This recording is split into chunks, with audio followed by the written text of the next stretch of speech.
At the start of the following season, Bill Shankly led his beloved Liverpool for the last time. He'd announced his retirement, but marked the first ever Charity Shield match at Wembley by walking out alongside Brian Clough, Leeds United's surprise choice as successor to Don Revie. But the cameras that day focused on a gigantic flare-up. The nation saw a double sending off at Wembley. Liverpool's Kevin Keegan expressing his shame by removing his shirt, along with the man that he'd clashed with, the Leeds captain Billy Bremner. The FA cracked down hard for bringing the game into disrepute. Both were banned for 11 games. But this match ended on a lighter note. The two goalkeepers, David Harvey and Ray Clemence, faced each other in a shootout. Well, there was a Charity Shield match in which Pat Jennings scored against Alex Stepney. But that was in the normal 90 minutes and from a goal kick, from a clearance.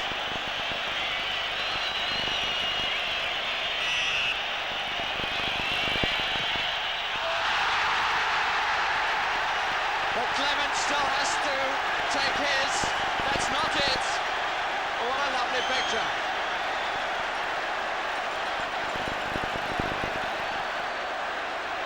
And in fact, Callaghan is coming up to take. So Clemence not being given the responsibility. So Ian Callaghan, the footballer of the year, with the chance to give Liverpool the Charity Shield. Which he does. Bill Shankly, perhaps the most evocative figure to stride the first 10 years of Match of the Day, now made way for Bob Paisley. A team of newcomers briefly led the First Division. Clark is up on the far post, McElmoyle in the middle, being watched by Harris. Here's Clark. And Bonetti in trouble, and Green puts it in. Waterstone. Martin. This is good running by O'Neill. That's useful, and he scored! The dream died quickly for Carlisle, but in this, their first season post-Shankly, even Liverpool failed to win a trophy.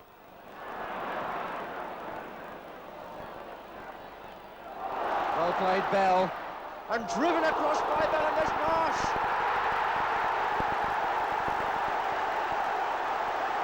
Liverpool looking to the linesman, but this time there's no decision in their favour.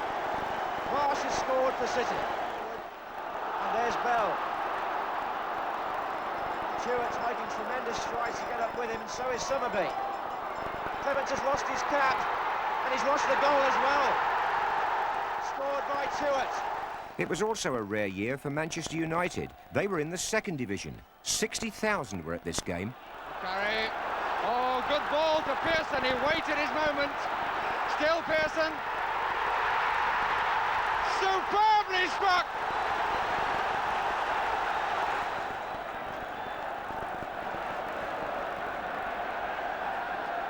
Malone for Sunderland. Here's Kerr. He's got men over. Yes, Hughes.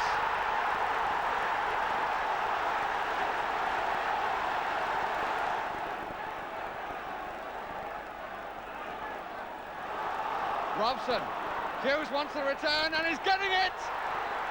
Oh yes! Oh yes!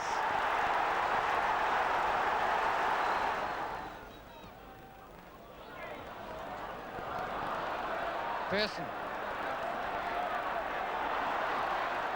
He's done well. Done very well indeed. Morgan the scorer. And Ron Davies making his debut for Manchester United, having signed from Portsmouth in midweek. A player who's managed a goal every other match during his career, which is way into the 500 games. And his debut will last for 31 minutes, a player who once scored 4 goals against United here 5 years ago. And here he is in action immediately. And a good ball too. Jerry Daly, McElroy! United bounced straight back to the First Division as champions, while Sunderland, who'd won the Cup 2 years earlier, were on the receiving end of the BBC's goal of the season. It was scored at Bloomfield Road, and it came virtually out of nothing. Kerr. He's been involved in 2. Can he make 3? Not on this occasion. Well taken by Walsh. Davis is on the far side. Ainscough coming square. That's the ball. That's a good try. What a goal! Oh, what a goal to decide it, surely! Oh, Mick Walsh! What a superb goal! He took the crossfield ball well on his chest. A square ball to Ainscough looked his best hope, but instead a fine curling shot that scraped away from Jimmy Montgomery. The Goal of the Month competition was a popular feature among Match of the Day viewers, and there were some lively contenders. And Woodward kept it in and found Curry. Field and Kamak to the left. Still Curry. What about that? A quality goal by a quality player. Tony Curry, one of the artists of the 70s. In the FA Cup that year, 5 non-league clubs figured in the 4th round draw. Isthmian League Leatherhead, their attack led by the confident Chris Kelly, switched their tie to Leicester City's First Division ground. It was Labour's McGillicuddy, and it's there! The Amateurs have taken the lead through Peter McGillicuddy, the man who very nearly didn't play. 12 minutes gone, and the shock result is on.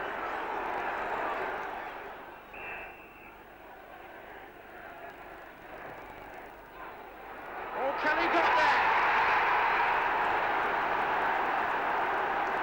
Chris Kelly has done what he said he would do, but even he must have doubted whether he would have made it 2-0 to Leatherhead in 27 minutes. Steve Earle. Now Weller. Whitlock will go up on the right. 3 in the middle for him. Yes! Samuels!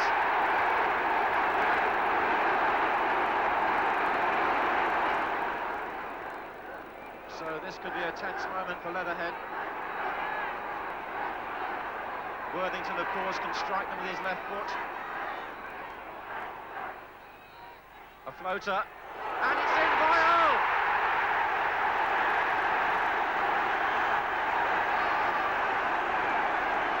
Relief for Leicester and bitter disappointment for Leatherhead. There's Earle.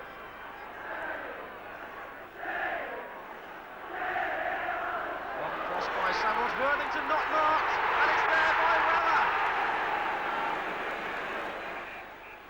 The championship trophy was back in Derby. Brian Clough had gone, but his former captain, Dave Mackay, made a worthy impact as his adding his own ingredients to Clough's mixture and shaking another cocktail at the baseball ground.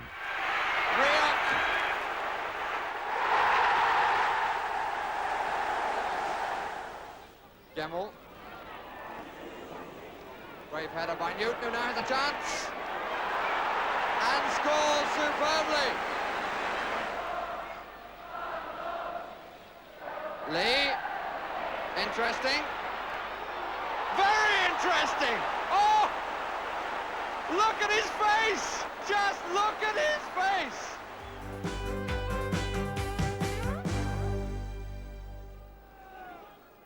This was to be the season when Dave Sexton's Queen's Park Rangers nearly won the First Division Championship. That was well played by Bowles to Francis and Gibbons. Back to Francis, it's a good chance here. Oh, superbly taken by Jerry Francis. Queen's Park Rangers 1, Liverpool 0. A swift, good build-up that by Queen's Park Rangers, carving a hole in the Liverpool defence. Gibbons playing his part, Francis going through for the return, and a sweeter finish you could not wish to see. While Jerry Francis of Rangers was made England captain, Trevor of Birmingham City, who'd made his debut as a 16-year-old at the start of the 70s, would end the decade as the country's first £1 million player. Summerby caught by Hibbert. Francis!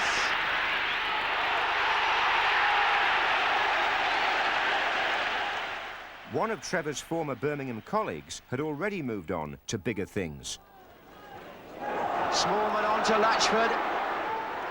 Oh, superb goal by Bob Latchford. But Everton were in the shadow of their Merseyside neighbours. Liverpool was starting an era of uninterrupted success. Holland got one in the face. Here's Toshak, and Liverpool breaking well here. Both Toshak and Highway, and now Case forward. That's for Toshak, and the cover was not on. Oh, what a simple goal. And West Ham have been undone by the man they thought they'd contain, Big John Toshak.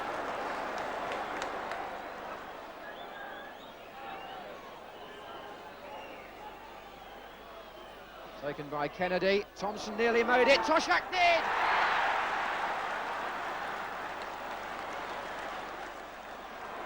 Keegan doing well. My word, how well he shook off Coleman.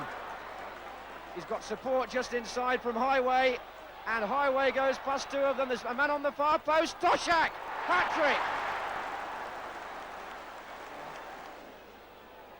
The all-round teamwork of Liverpool, again something to admire, and a man over again. Highway with Keegan going inside free. They still haven't picked up Keegan.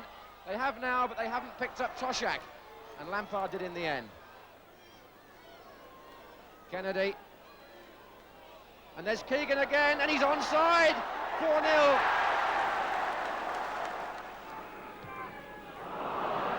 Poor ball from Neil, intercepted by Robertson. Now it's with Greenoff. 3 in the middle for him. Salmons, Conroy! Oh, what a good goal! Long kick by Clemence. It was blocked by Callaghan. Here's Keegan. And a penalty, is it? Yes! Given against Marsh. Neil, who's scored from a few this year, but who missed one against Everton. Tucked away very, very nicely.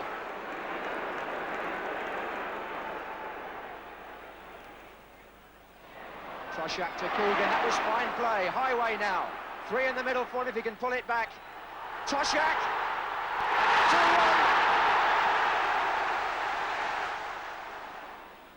2-1. Keegan. Liverpool spreading out now. That's a fine ball for Kennedy. And what a fine goal!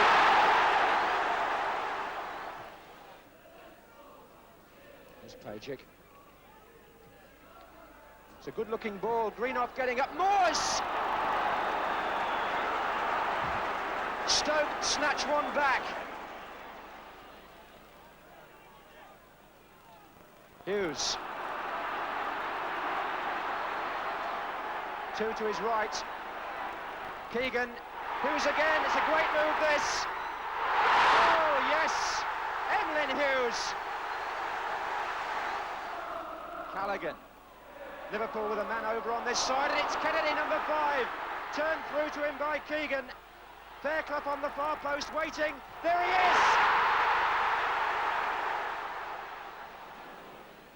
is! Pajic finds Greenoff.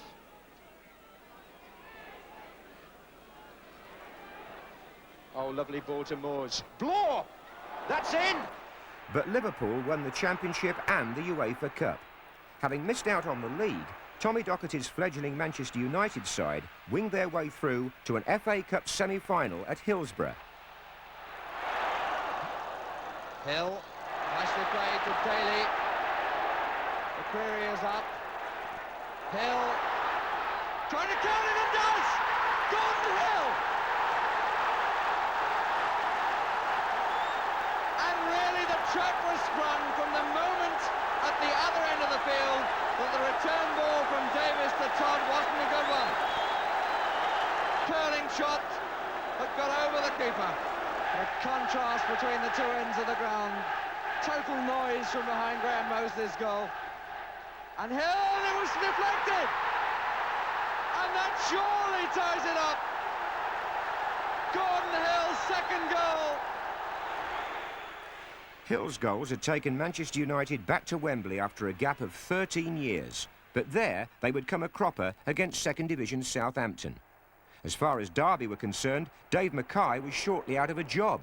One thing Match of the Day proved: nothing stood still very long in football.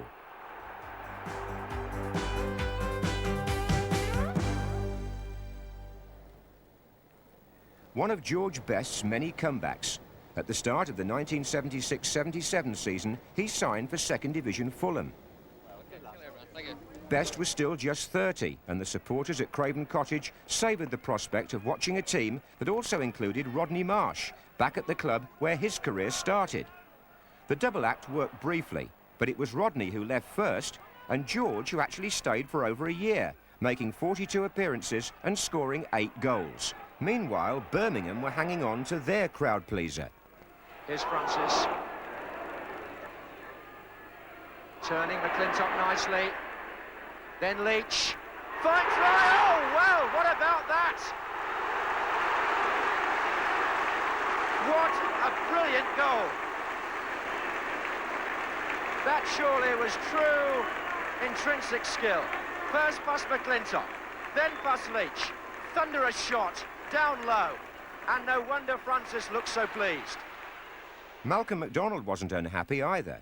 His prolific goal-scoring exploits for Newcastle United earned him a hero's reputation on Tyneside.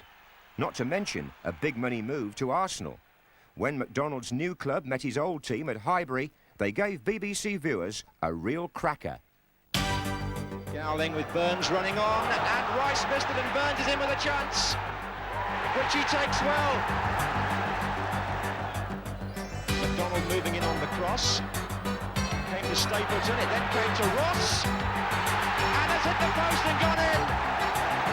It's come to Alan Ball. MacDonald getting up.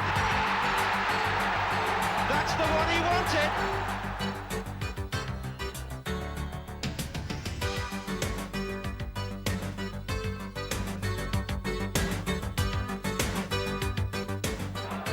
MacDonald's header, and Stapleton going in, and he did tremendously well there, and it's in. Stapleton, MacDonald's!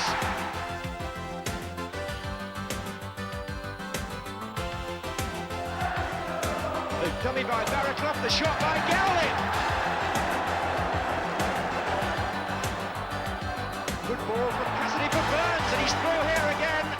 Rimmer right out, and that is 4-3. Stapleton on the near post. MacDonald! And there it is! The man that seems to write football stories better than voice fiction has gone and done it all over again. A seasonal highlight for Match of the Day viewers was the FA Cup semi-final. The Merseyside clubs produced one with goals and controversy. McDermott. Oh, that was beautiful! And Terry McDermott has chipped the goalkeeper.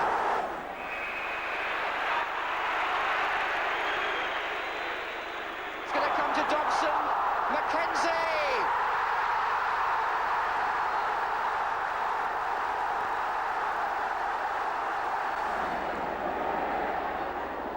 Not a good punch, really. And it was knocked back in by Jimmy Case.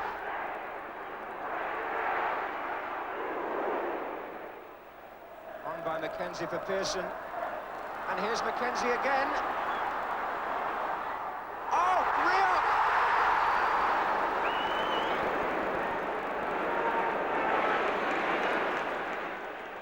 2-2. Then, just before time, came the moment that still rankles with Evertonians. Ronnie Goodless crossed, Duncan McKenzie helped the ball on, and Brian Hamilton turned it past Ray Clemence for what everybody, including Liverpool, instantly thought was the winning goal. Referee Clive Thomas disallowed it, apparently feeling that Hamilton had used his hand or arm. Later, there was some suggestion of offside. Neither explanation appeased Everton. Liverpool won the replay and pressed on in their attempt to win a unique treble. As it transpired, they lost in the FA Cup final to Manchester United, but won the European Cup for the first time on a glorious night in Rome. And Match of the Day viewers had already seen the Championship trophy safely secured at Anfield for the second year running.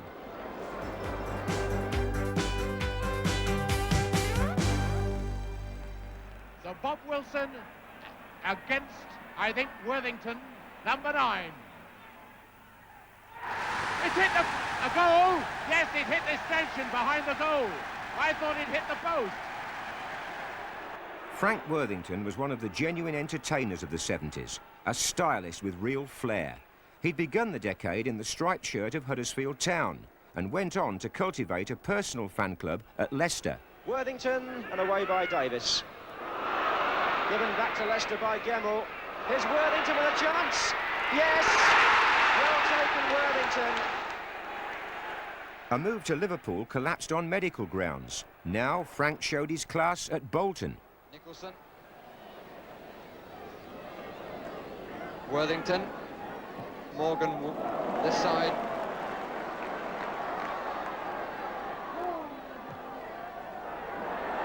Worthington! Yes! Frank's own brand of skill was never matched by his England caps, but he was always appreciated by a wide audience. So too were promoted Nottingham Forest. They took the First Division by storm. Peter Withe might be the target here on the far side of the box. Coming in now. Oh, and he got there too.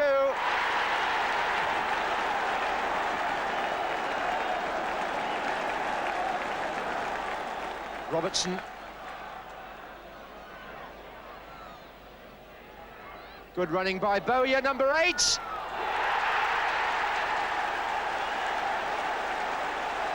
This is Woodcock. Withe has gone to the right. Waiting for O'Neill. Now Withe.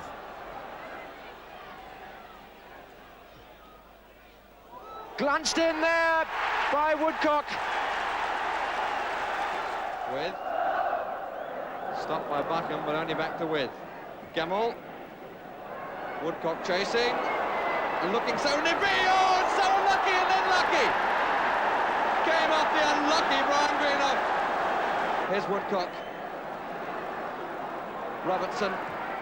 Oh, that could be awkward. And it's well bumped in by Woodcock. Nicol having to make it and didn't. They've got 3 against 1 here, Forest. And here's Robertson. Roach to meet him. And it's got to be 3, and it is. And Paddy Roach looking in utter despair. Robertson the scorer. Here's Gemmell. Look at that. Gemmell to Woodcock. Again a run in on the keeper. And this time, number 4. Forest, under the former Derby duo of Clough and Taylor, won the championship at the first attempt, helped by the fact that Andy Gray and Aston Villa inflicted upon Liverpool their first home defeat for 20 months. The 70s had seen the arrival of the target man. Gray was a prime example. That's where it's gone, and the defender has slipped, and Gray could get in here, and he did. He made no mistake. Andy Gray has scored his second, and it all happened because Joey Jones lost his balance. Aston Villa back in front, the game twists again. Liverpool soon bounced back. Oh, Roach did well at the near post, and Highway has gone down. Thompson, Souness. And still he's onside. McDermott this time. Souness! Brilliant goal! His first for Liverpool. Oh, what a great shot that was. A landmark for Match of the Day at White Hart Lane. Spurs, in the second division for a year, ran up the programme's record score. Again, good approach play by Tottenham. Here's Hoddle. Moore's got up there. Lee got it! And the new boy makes his mark.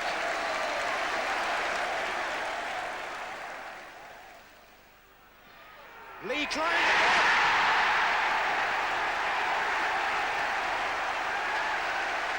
Well, this is becoming a fairy tale. 4 Tottenham players ahead of him. 5 now that Hoddle's made a run down the right. This is how the second goal came, really. Taylor!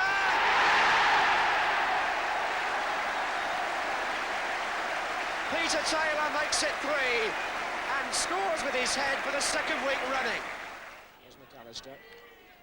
Oh, a lovely dummy by Peter Taylor. He's got 4 in the middle as well. Oh, they all missed it, and Morris put it in.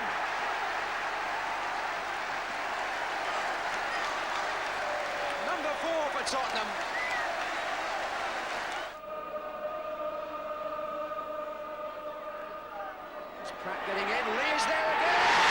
He's done it! It's a hat-trick!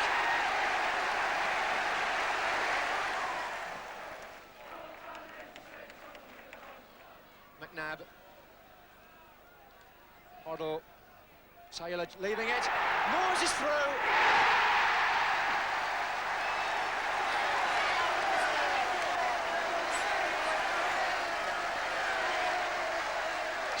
Now, and there's Moores on again here for the hat-trick. He's done it! He's got his third as well. Hoddle. Oh, and John Pratt's away. Lee is in the middle. Taylor trying to get there. It's going to come to Taylor now. It's come to Lee. 8.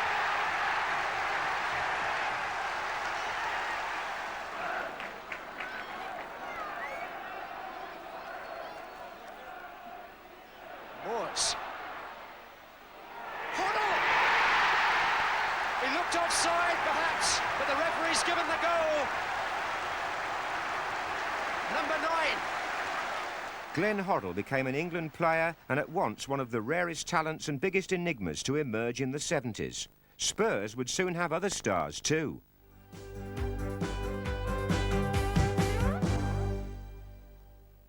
After winning the World Cup with Argentina, Ossie Ardiles joined promoted Tottenham along with his fellow countryman, the bearded Ricky Villa, a brilliant gamble by manager Keith Birkinshaw.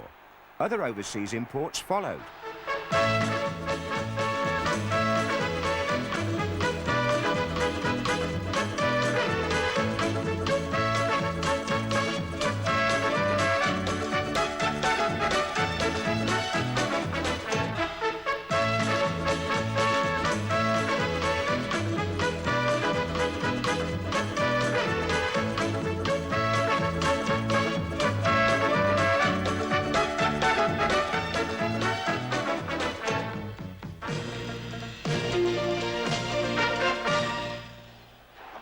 Seen him. He has now. 2-0. Oh, taking on the defender and winning. Osborne, 1-0. A brief look there at some of the more dramatic moments of last season, which finally exploded in Argentina when the home country became champions of the world. Normally, we'd put all that behind us, but since the arrival of Ardiles and Villa at Tottenham Hotspur, you'd think there was only one team playing in the First Division. Spurs' initiative, along with Sheffield United, Ipswich and other clubs with overseas signings in the pipeline, have certainly livened things up. And there's no doubt about it, it's going to change the face of football in this country. I think for the better, because we've always been too insular in our thinking. As the new season opened with a clever goal by a down-to-earth Englishman, Andy King, the foreign influx was making big news. We're all interested to see how the two Argentinians go in English football. And wondering whether they'll stand up to that aggression. Do you think we lean just fractionally too much towards it to win world competitions? Possibly so, yes. I think possibly we may a little bit, and I think perhaps particularly when we play abroad we might have slight problems. Maybe we have too many powerful players when we do go abroad. But I still believe it's all about balance, and my memory always goes back to when England won the World Cup. And people like Nobby Stiles, as an example, I think he was the perfect balance when England won the World Cup in 1966. And in Alf Ramsey had the right type of team, he had the right balance. And I think to win any major competition, you need power and desire and courage and strength as much as you need the skill. And obviously what you want is the right balance and have a little bit of both. And I hope I've got them. Gordon, Lee and Everton did manage to balance the scales at last against their neighbours. Dobson is in there. It's going to fall for Andy King. Oh, yes, he's got it. Andy King has scored. Any overseas player would have been proud to score that goal. For Evertonians, it was pure gold, one of the highlights of the much televised Merseyside derby. That's it! Everton have beaten Liverpool. Andy King, the scorer. 7 is his number, and 7 years it is since this last happened. Celebrations by the Evertonians. And emotion all round. Bob Paisley, who's seen everything in football, accepts the defeat. But King stays to salute the crowd. Liverpool's run 23 league games unbeaten is over. Andy King did get off the pitch. Congratulations. Thank you. Liverpool shrugged off that inconvenience to win the league with a record 69 points. Here's McDermott. Ray Kennedy. Oh, what a brilliant run by Ray Kennedy. Oh, what a marvellous goal. Terry McDermott delivered the pass and it was a killer. But what about the way Ray Kennedy finished it off? He just waltzed through, sold the goalkeeper, a goal that had class and quality written all over it. As did Liverpool's football. Match of the Day also saw off the opposition. An attempt by ITV to take over television coverage exclusively was overturned.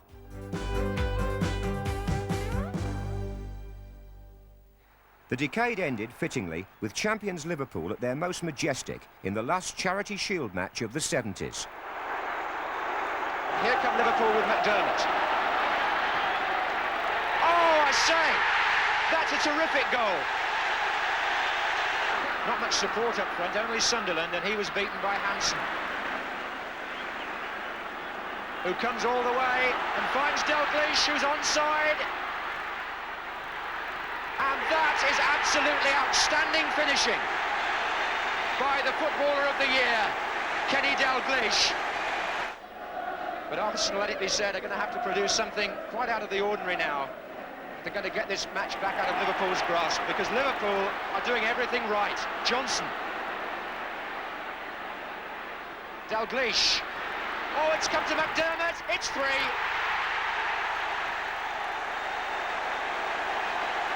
This is absolutely magnificent stuff from Liverpool. In the latter half of the decade, Liverpool was seen to be piling up the trophies. The 80s would see them even more dominant. Others thought they could buy success. Steve Daly cost Manchester City an astonishing £1.4 million. And the transfer of Andy Gray from Aston Villa to Wolves a few days later pushed the record still higher. It was a different world for 19-year-old Billy O'Rourke, the Burnley goalkeeper whose league debut came in front of the Match of the Day cameras at Loftus Road. Brendan. Waterway telling him to give it to the goalkeeper. He declines to accept the advice. Oh dear, what a disaster. And Goddard in the end. That really was total disaster. Plenty of yellow shirts back.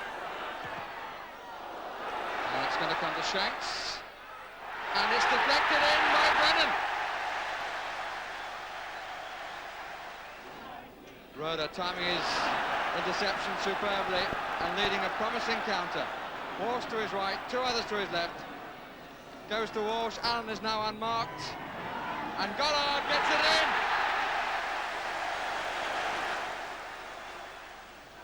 And Bowles finds Wicks, and Goddard couldn't get on the end. Oh, beautifully taken by David McQuarrie.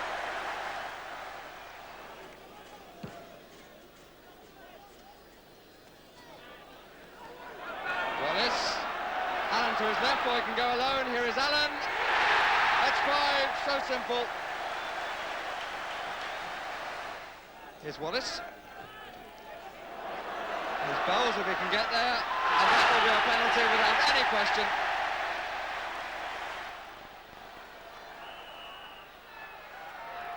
Well, the goalkeeper moved and was in no position to make a stop. Bowles immediately to Walsh, draws Thompson, 2 against 1 in the middle. Walsh taking a long time to take advantage of that fact. Here is the man over. And, oh dear, it's Roeder who scores in the end. Roeder who got it in the end. 7-0, and young Billy left the field in tears. But it wasn't his fault that Burnley, who started the 70s in the First Division, ended them tumbling towards the 3rd.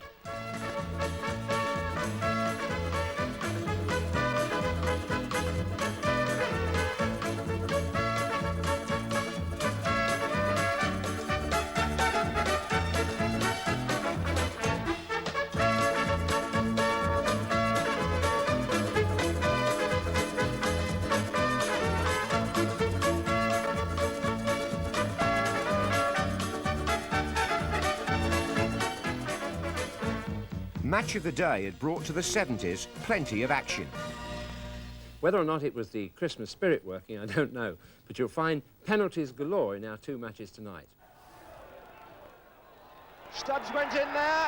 Oh, the linesman is flagging. There may have been a foul, and it could well be a penalty. Now, can McCulloch make it? He's right through, brought down, was he? Penalty again. And Wymart wins the first touch, and here's Davis, and the referee's given the penalty.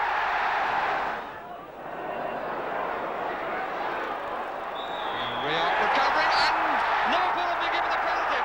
There was immediate and relevant reaction. I gave it because the centre-forward Davies, I believe it was clearly bundled off the ball. And in my opinion, from my angle where I was standing, there was no doubt about it, it was a penalty kick. The programme had hard opinion. What I particularly like about George Tyson was the way in which he faced up to a very tricky decision early on in the game. It's easy enough to say that, you know, referees should give penalties and not chicken out, but he made up his mind after only 20 seconds. Now, that takes courage because it's easy for a referee to say, well, the players weren't settled, give the benefit of the doubt to the defender, which quite often they do, but he didn't do that, and it was also the kind of foul where you might have hidden behind obstruction and not seen a penalty offence. There was also a regular news content. Joe Jordan scored the first of his 2 goals against Nottingham Forest in just 75 seconds. He got a second after 16 minutes, and when fellow Scot Gordon McQueen added a third in the 23rd minute, it was all over for Forest, who've now faltered so alarmingly that they've picked up only 1 point from the last 12. And just occasionally, the programme made somebody feel like a millionaire. Here are the numbers that could give someone a great start to the 1980s. The 80s would bring new dividends, and the 70s would soon be just sweet memories.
A new concept for a new decade.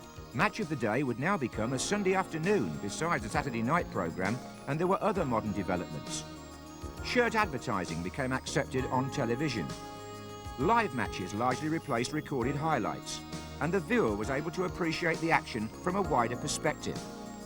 The BBC, later in the 80s, would strike a new deal with the FA. The road to Wembley brought a fresh edge to the programme. But one thing didn't change. Liverpool kept on winning throughout the 80s. Dermot, the player on the near post. Got the back at that time. There's Peters! So easy. And Ray Clemence beaten before he had a chance to touch the ball.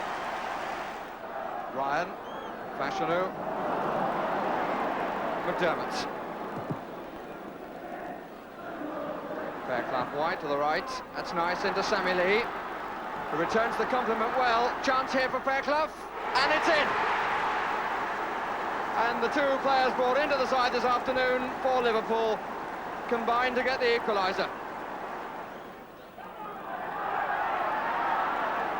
Sammy Lee. Hansen has taken over. Oh, he saw the gap too beautifully. Sort a lovely dummy. And Fairclough puts it in! Marvellous goal from David Fairclough. Second goal of the match, his second league goal of the season. That's a good ball. Brown to Bond. Fashanu and Hansen. Mendham. Padden. Reeves! All in the air until it came down to the foot of Reeves. 2-2. Neil. That's nicely back by Ray Kennedy to Dalglish. McDermott far post, Fairclough taking the same ground, now coming near and scores! And it's a hat-trick for David Fairclough.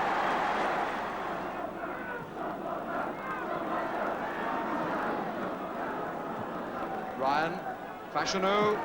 Oh, what a goal! Oh, that's a magnificent goal! Didn't seem to be the room between Ray Clemence's hand and the post. And John Bond still wants to make a defensive point and cover as the crowd applauds. Surely one of the best goals I've seen at Carrow Road this season. Really sweet turn by the tall man and curling high up just away from Ray Clemence's hand and just inside his far right hand post for 3-3. Case. Dalglish in the box in the middle. Here is McDermott. And there's Dalglish! Here's Dalglish. Here's Case. And Kevin Bond away.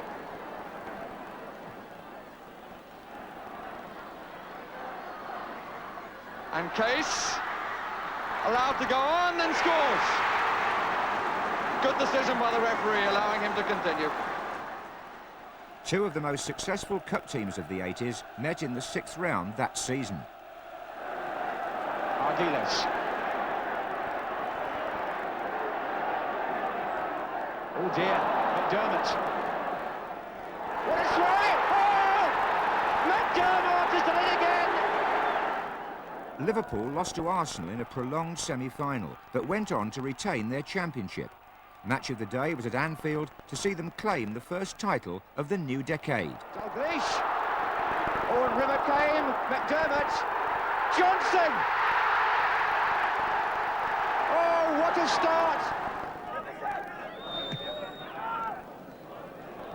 Let's Geddes up. It's going to come to Hurd.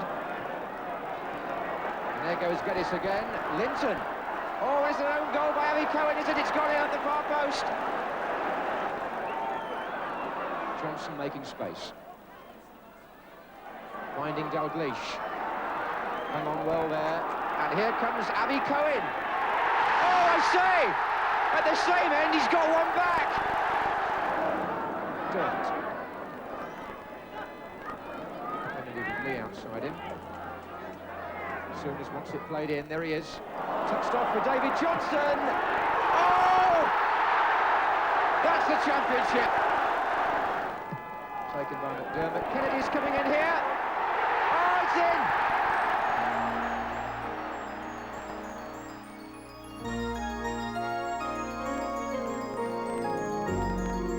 in! Shirt sleeves were now in order for Jimmy and Bob on a Sunday afternoon. Good afternoon. Welcome to Match of the Day at the start of a new season, at a new time, with a few new ideas. But as always, the heart of the programme will be the football action.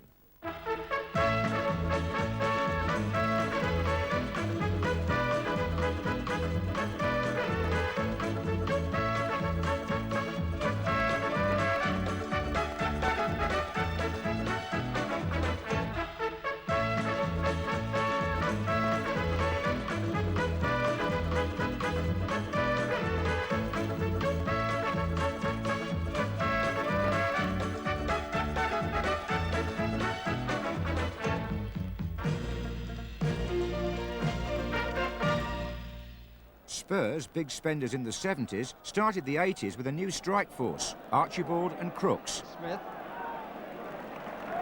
Wanted Crooks to make a hole for him. Crooks is away! Oh, that's beautiful! Oh, that's brilliant! Well, that will certainly do for starters. Also starting out on a memorable season were Ipswich Town. What could be useful for Gates? Oh, Mariner is just inside. This is Tyson, though. Only Gates could have seen Mariner the other way. That could have been very promising. Here's Gates again, though. Turned it in beautifully. Oh, John Walk! John Walk got his head to it and puts Ipswich in front. Bobby Robson's team would be UEFA Cup winners, FA Cup semi-finalists and First Division runners-up. Here's Gates. Here's McCall. Here's Tyson. The dribbler. Mariner. Brazil! Brazil! 1-0 to Ipswich. Alan Brazil, the scorer. And Brian Roberts for Coventry. Header by Osman. Gates has begun a run through the centre here. Oh, he was well found too, and oh, here's Gates. Number 2 is it. It is. 2 minutes into the second half, and Eric Gates has scored the second goal for Ipswich. Gates. Roberts. Thompson. Left it for Hunt. Oh, they've won it back again. Osman's up there. And so is McCall. Oh, what a tremendous goal! Steve McCall and John Walk, who's injured today and whose place he took, will have sat back and admired that like the rest of us. So Mariner and Butcher taking up the near post positions on this corner to be taken by Gates. Tyson's there as well. Short to him, here's Gates again. Osman's in there. Oh, and Steely's made a bad mistake, and it's 4. The club who edged Ipswich out of the Championship were the resurgent Aston Villa. They showed their pedigree against the defending champions Liverpool. Ollie again. Oh, he beat Money too easily. Gary Shaw. West. And Villa take the lead.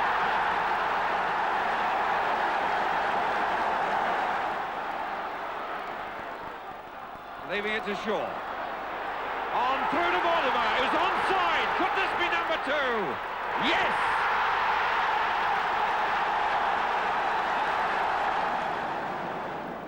This is Williams.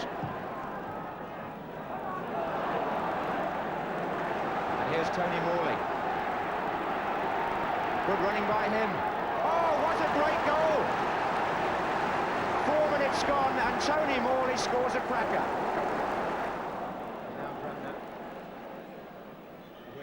Offside appeals. No, it's play on, and Mortimer's right through for Aston Villa against the keeper. And it's 2-1, and they've beaten the offside trap, and Mortimer scores. Villa went on to take over Liverpool's mantle, winning the title for which their fans had waited so long. Manager Ron Saunders used only 14 players in a First Division campaign which ended amid great excitement at Highbury.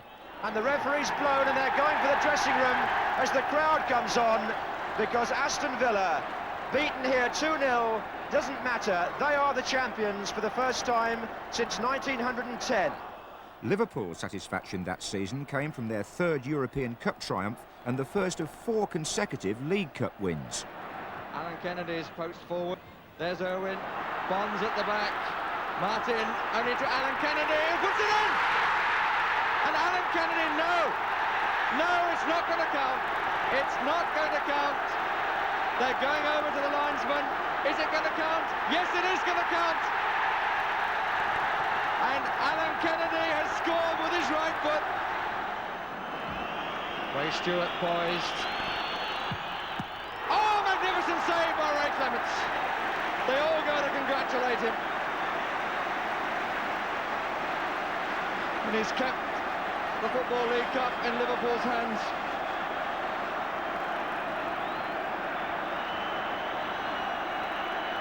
Neighbour with the corner. Alvin Martin hit the crossbar. Penalty. It was handled up by Terry McDermott. And so Ray Stewart, 6 of his 7 goals this season have come from the penalty spot, but none as important as this. And he puts it in. Liverpool won the replay against West Ham at Villa Park, a ground which also staged a 10th semi-final in the FA Cup. And Manchester City with Power and Mackenzie on the ball here this time. Power. Oh, I say, what a goal!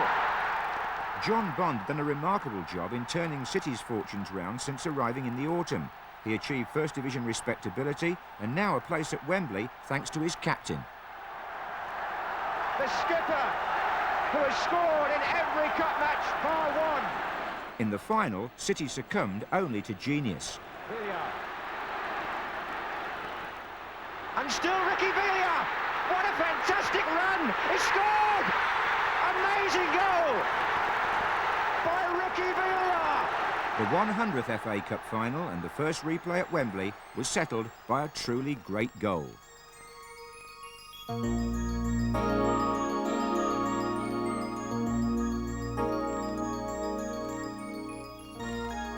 It was also a time of celebration for John Toshak, whose Swansea City reached the First Division only 4 years after he joined them in the 4th. And they weren't just entering the big league to make up the numbers. Oh, beautiful ball. Curtis, if he can get around Cherry. Well, choosing a beautiful... Oh, that's a lovely dummy, and it could be a goal. It is! Jeremy Charles scored it.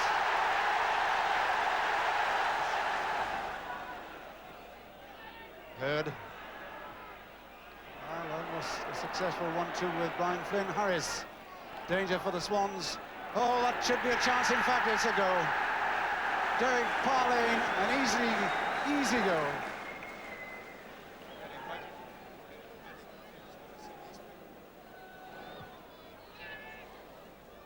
Chance for a goal. Oh, what a goal!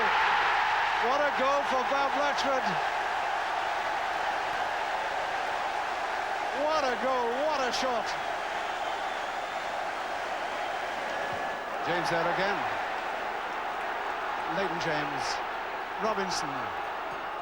Across the face, and it was Blatchford with another goal for Swansea City.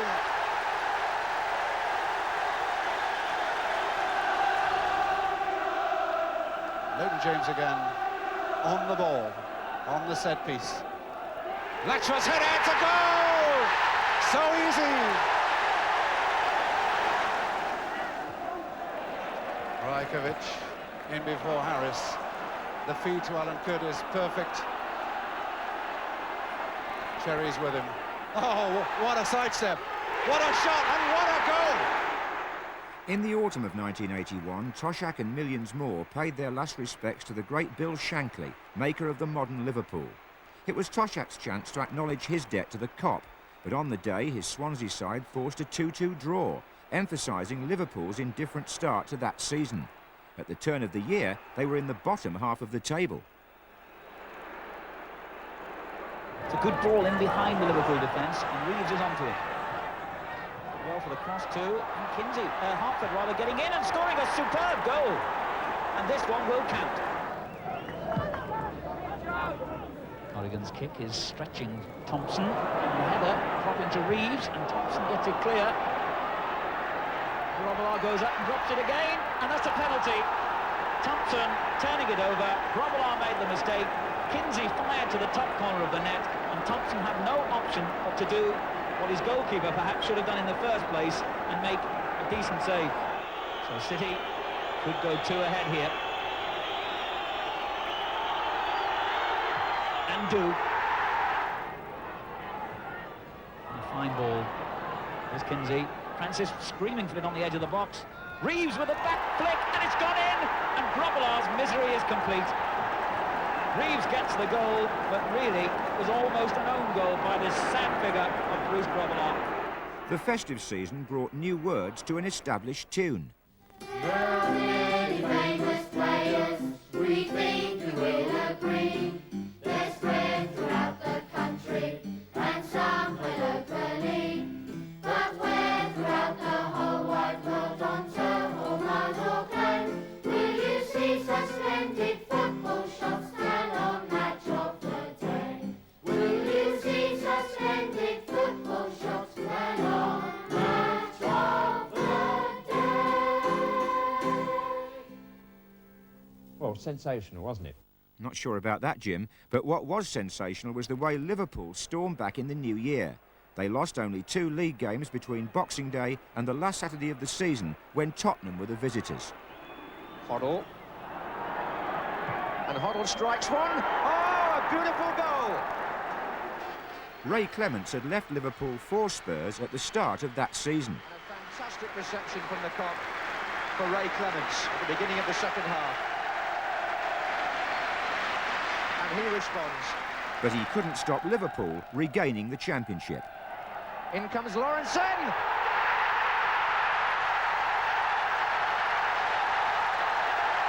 "52 minutes gone, and Mark Lawrenson equalises.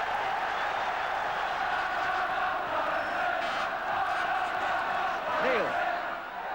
Souness. Lee. Dalglish. He's up there. Oh, Dalglish is through. Kenny Dalglish! Clemence had no chance at all. But it looks like 5 now in the last 7 seasons under Bob Paisley. Miller's header. It's going to come to Whelan. And Whelan makes it 3-1. And that is the championship now. This was the first of 3 consecutive championships for Liverpool. They also beat Tottenham in the Milk Cup final. Like Swansea the year before them, Watford completed the heady journey from 4th Division to 1st. Graham Taylor became one of the managers of the 80s as he built a club with a strong family image, a high-profile benefactor in Elton John, and an explosive local discovery called John Barnes. Some people call the Watford style percentage football. Jenkins coming onto the near post. Blissett just behind him. Blissett gets up, there's a flick on there. Barnes tries to make it, and Jenkins, I think it was already over the line by Barnes.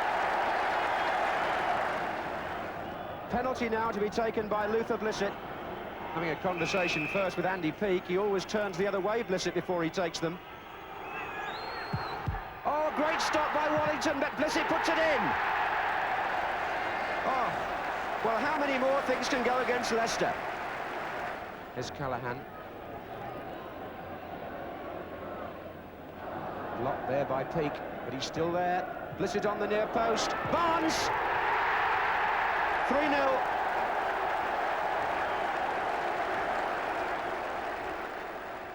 Now, as regards style, and I leave it for all the experts to decide what style we're giving. I mean, certainly we've been described in various quarters sometimes as simply a kick and rush side.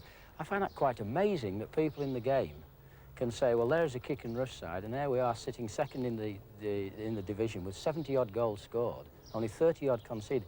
If it is as simple as that, then I think that everybody ought to kick and rush it. But you know as well as I do, John, it's not that. Watford finished second in Division 1 a year later. The goal of the season came at the Hawthorns. Regis taking it well on the chest, and a lovely piece of control by Regis. Oh, and what a great shot! Oh, one of the goals of the season, Cyril Regis. Leicester goalkeeper Mark Wallington's injury in an FA Cup quarter-final against Shrewsbury led to a rare sight. Striker Alan Young took over his jersey, and so too for a spell did Steve Linex. But using 3 goalkeepers in one match didn't stop Leicester and a young Gary Lineker reaching the semi-final. It's cutting in a lot, the goalkeeper's in trouble, and May scores.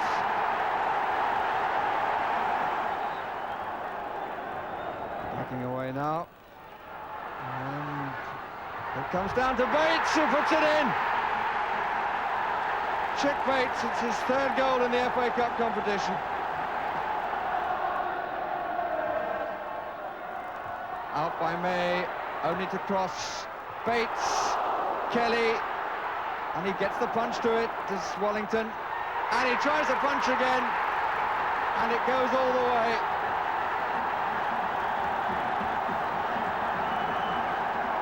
And Wallington with a face of dejection, Kelly saying now, surely he's got to come off. Lineker, Wilson. Stirring stuff from the home team. And here's May. Hit Griffin. Oh, his back pass has gone in! And an own goal. Tommy Williams to take the free kick. Peak. Linex. Melrose, yes! And he's up on his lap of honour, and on the other side of the pitch there's another party celebration going on, because the man who was in goal until only a few seconds ago is the man who supplied the cross. There he is, Steve Linex. Halfway through the second half, Leicester 3, Shrewsbury 2. And here's Melrose with a good turn, and Lineker, really fine move. Wilson, Linex, Lineker has recovered, Melrose is in the middle, and scores! Leicester then lost to holders Tottenham, while in the other semi-final at Highbury there was victory for 2nd Division Queen's Park Rangers over 1st Division West Brom. And Allen. And Fenwick. And now Micklewhite. And Hazel. And Ali Robertson. Oh, and it's gone in! Clive Allen didn't know much about it, but he scored! Rangers lost to Spurs in a replay at Wembley, and the 1981-82 season reached its climax with the World Cup finals in Spain. Kevin Keegan, who missed nearly the whole World Cup through injury, surprised the football world with a summer move from Southampton to Newcastle. He became a Tyneside folk hero, much as Malcolm MacDonald had once been, although MacDonald's Fulham gave Keegan an early shock. Houghton.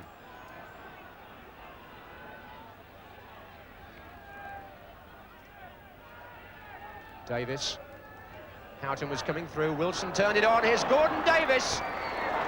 Well, what a good finish from one of the best goal scorers outside the First Division. Gordon Davis scores his 9th goal of the season.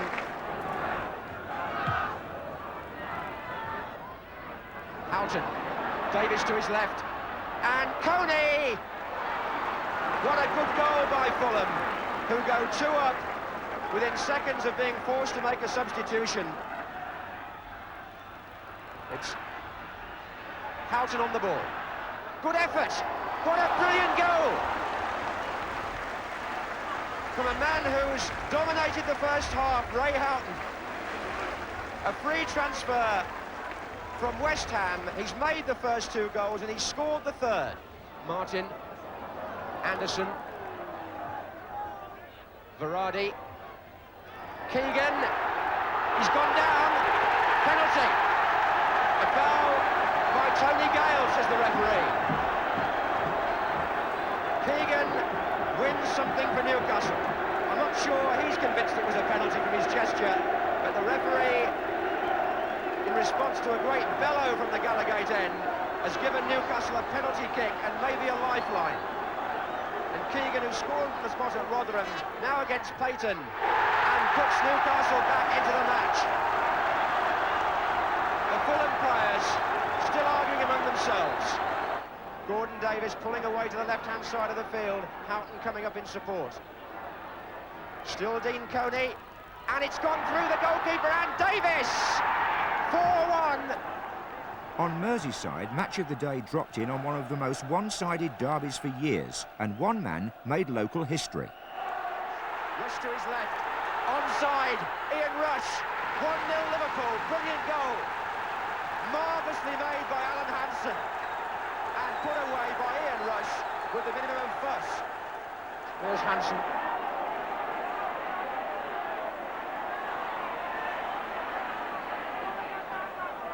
Rush. Deflection, has taken it in.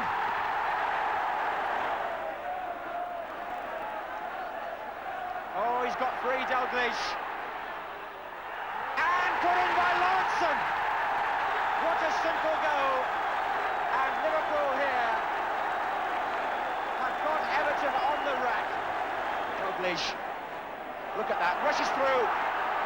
This could be history here for Ian Rush if he scores. He's at the post. He might score now, he has, and it's the first hat-trick in a Merseyside derby since 1935. And this is where Liverpool have made the game look so easy. They've come out of defence, got into their stride, and seem to get an extra man through. It's Ian Rush, can he score his fourth? It looks as though he has, yes! 5-0. For Steve McMahon, then an Everton player, a sign of things to come. He would become Kenny Dalglish's first signing for Liverpool. But in that season, the Reds held off the challenge of Elton's Watford to hold on to their championship. Neil's clearance to Dalglish, beautiful turn. Oh, and on for Rush, what a perfect through ball. And what a brilliant goal. Ian Rush celebrates the goal, but Kenny Dalglish, the creator supreme. In an effort to keep up with Liverpool, the two Manchester clubs splashed out on strikers. Reeves, McDonald, Reeves, Kevin Reeves.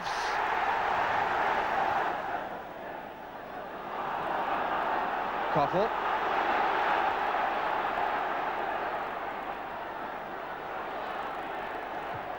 That's a good cross, and it's in.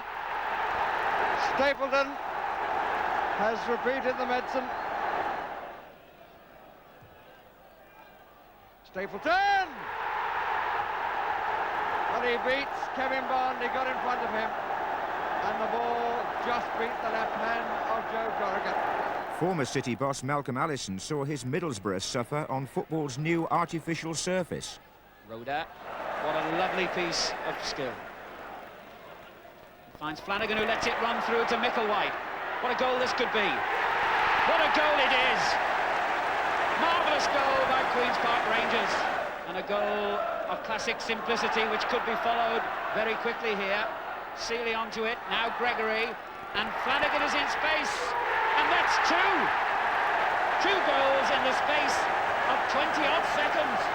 What a remarkable way for this game to come to life. Waddock's clearance. Wood forward. And Segru is unmarked and onside, but couldn't finish. He could still. Remarkable incident. There was a claim for handball, and the referee has indeed given the penalty. So Borough, with Mick Kennedy to take it, could pull one back and have. Nicely struck penalty by Mick Kennedy. Dangerous here. Seeley flicks it on, and it's in. Clive Allen has done it. From the free kick, a little flick on by Seeley, and this time Malcolm Allison's smile disappears. Oh, and this time, the late arrival from a corner has paid off for Gregory.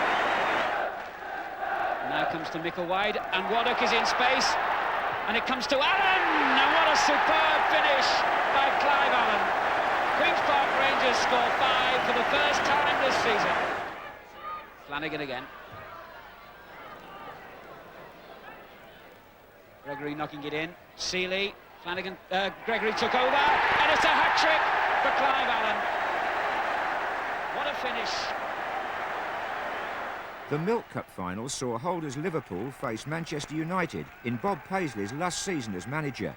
It was Ron Atkinson's second year at Old Trafford. Could United prevent Liverpool's League Cup hat-trick? The Queen. Looks for Whiteside. Took it down beautifully, turned away from Hansen. Whiteside! What a fantastic goal by the 17-year-old. Johnston. Lee. Again, the outlet is the fullback, Kennedy. It's in! Here's Dalglish. Shot struck Macari. Kennedy. Whelan. And again, Whelan's curled it! Brilliant goal! Ronnie Whelan, who got 2 last year against Spurs, has scored the second for Liverpool today. This man has won 19 major prizes, and he finishes up quite rightly and properly as a winner. And all Bob will say, I'm sure, is thanks to his players, and the championship is still to come. Indeed it was. Liverpool finished 11 points clear of Watford. The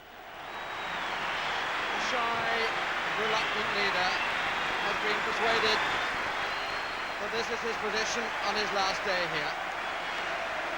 The climax of 9 remarkable seasons in charge of Liverpool Football Club. But he stands back to allow his captain, Graham Souness, to accept the League Championship trophy, but the captain immediately passes it to the boss. A Yugoslav substitute changed the course of 2 clubs' history when Luton Town went to Main Road on the last day of the season, knowing they had to win to survive in the First Division. For Manchester City, a draw would be enough to keep them up and send David Pleat's team down. It was one of the most gripping pieces of football theatre ever produced by Match of the Day. Come on, keep it going! Come on, ready! 5 minutes left, and Horton's pass intercepted by Baker, and he didn't get a good touch on the ball. Aylock got it instead. Steen drove it low against Caton, and Steen again, and he gets the cross in, and Williams has come, and Tish! Oh, it's there! They've done it! Ruddy and Tish! 4 minutes from the end.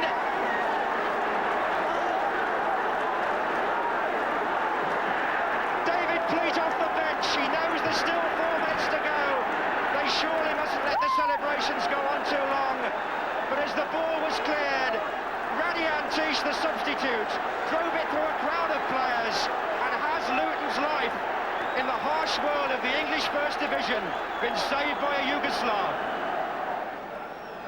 And the header out was by Aylott, which is just insurance really, because they'll be asking the referee Luton how much longer he's going to add on.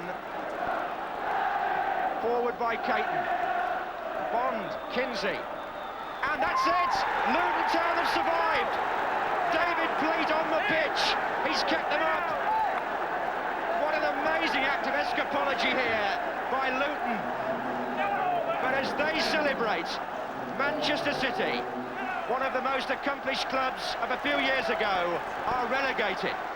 They go down before their own supporters to a goal by Radian Tish, the Yugoslav whose future at Luton has been in doubt all season, whose contribution has been fitful at times, but who has scored a goal which has made history for his club. And I think at the end of the day, the lads have been smiled upon, but I do believe they deserve to be smiled upon, because I think that this season they've gone into the First Division, many of them young players. You know, only Brian Horton has played regularly in the First Division before. And for the other players to go in the First Division and try to take the game to other teams. And in the process, we've suffered. We've had some horrible results. We've had some horrible home results. But at the end of the day, they've come through it. And if there's justice, I just feel sad that it happened to be a game which was so crucial to two teams, so the other team has to go. Maybe they would have been just as sad for us. I would have rather, if we won here, we would have put someone else down elsewhere. But I just feel that every player has worked hard. Why I'm popular, I'll tell you that, because in training, they put the ball through my legs regularly, and it's easy for them, and I think that's good. Well, I think the one thing that is certain, David, is that when they put it through your legs next season, it'll still be as a First Division club. Congratulations to you and to all the squad, those that didn't play today as well. We look forward to seeing you in the First Division again next season.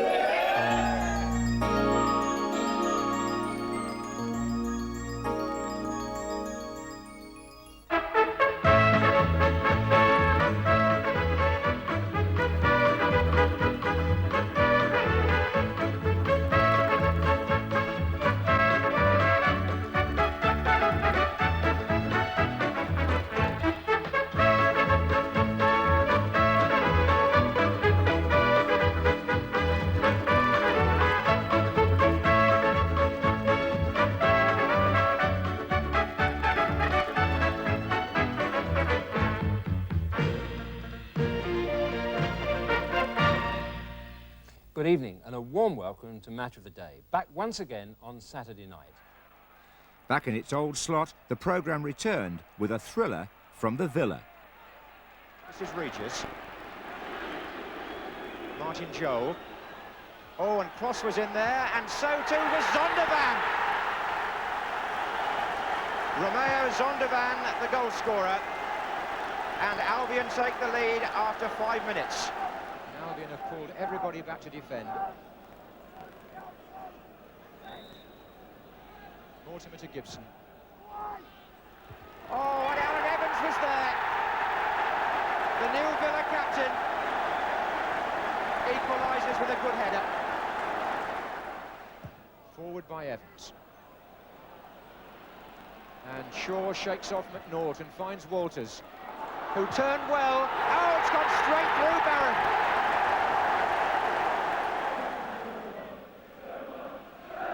Cross. Thompson. Oh, I say, this is some game. It's 2-2.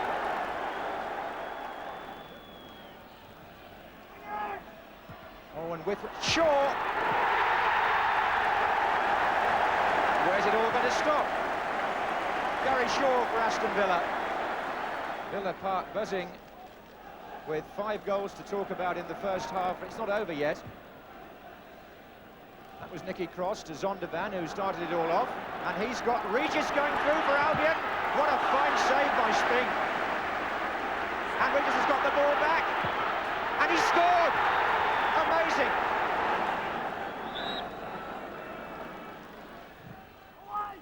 Ormsby! And it's his first ever goal for Aston Villa. Brendan Ormsby. Over at Anfield, Liverpool promoted from within again, Joe Fagan succeeding Bob Paisley. His brief was simple, to win a 3rd consecutive championship and preferably a couple of cups as well. Straight on, by Dalglish to Rush. And it's in at last. And that's a useful ball for Dalglish.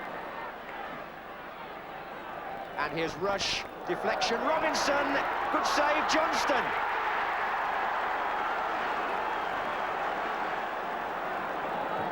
That's a fine ball, Hansen to Rush.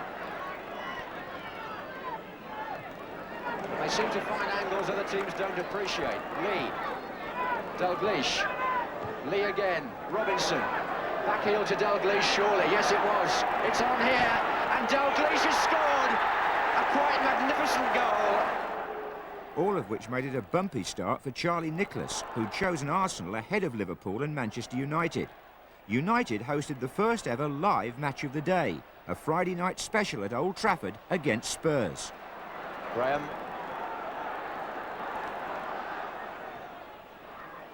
Stevens, let it go, it's in! Arthur Graham played that ball in, and Gary Stevens let it go, and Spurs are stunned. And Hoddle, O'Reilly's forward again with a header. Brazil's in there. Oh, that's a fine goal, Alan Brazil. After 54 minutes. Corner to Manchester United at the Stretford end. Right across, and it's been driven in by Moran.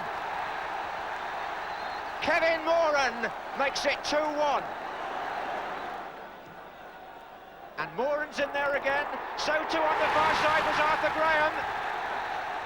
And he makes it 3-1.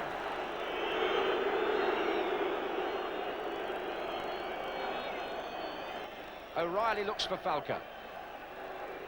Ardiles touch, and Falco's in, and it's a goal. Well, talk about instant action from the man who's just come on. Falco the scorer, but Ardiles makes a goal with his first touch in league football since last February. And Manchester United, who lead 3-2, have a free kick, which Ray Wilkins and Arnold Meeran are preparing for. And indeed, that was Meeran, and Stapleton got up. Oh, and it's a mistake by Ray Clemence, and a goal. 2 each for Kevin Moran and Arthur Graham. But when Liverpool went live on a Friday night and trailed 1-0 to Aston Villa, Ian Rush went one better. There's Gary Shaw. And here's Ian Rush. Another chance for him. Williams couldn't get to him, and that's 1-1. And Liverpool have got a player over here in this attack. This is Souness. And Nicol is the man coming in for the header. And Rush was on the far side. Oh, what a tremendous shot. Well, they had a player over, and it was Ian Rush. See it from a different angle. Nicol got up to flick it on, and Aston Villa had lost their bearings a bit in defence, but don't blame anybody for that. Here's Steve Nicol. Oh, and he's hovering again. There is Rush. Well, I say, the man just can't be stopped. It's a hat-trick. And Liverpool made it a hat-trick of championships, emulating Huddersfield and Arsenal before the war. They also won their 4th European Cup and their 4th successive League Cup. But the FA Cup defied logic again. 3rd Division Plymouth Argyle found themselves in the semi-final against Watford. But here's Barnes. Riley's coming towards the near post. Oh, he got a fleck and it's there! George Riley came in, and Watford are in front after 13 minutes. Disappointment for Plymouth and their manager, Little John Hoare. They came so close to becoming the first 3rd Division side to reach the FA Cup final. But for Watford, another landmark in their rise from the lower divisions under Graham Taylor, even though they lost at Wembley to Everton. The end of that 1983-84 season saw an emotional farewell to Kevin Keegan at Newcastle. He retired at the age of 33 after leading them back into the promised land of the First Division, and his last home league match against Brighton turned into a massive Geordie farewell, as Keegan's messianic qualities were acknowledged by a public who'd warmed to him so readily in just 2 memorable years. At St James's Park, the little man was simply a big hero. The Geordies still bemoan not just the loss of Keegan, but the departures soon after of Chris Waddle and then Peter Beardsley. What an attack that was, and what a legacy they left. Anderson now for Newcastle. The crowd willing this goal. Keegan, Beardsley, Waddle. It's hit the post, and Keegan! He's done it! Truick.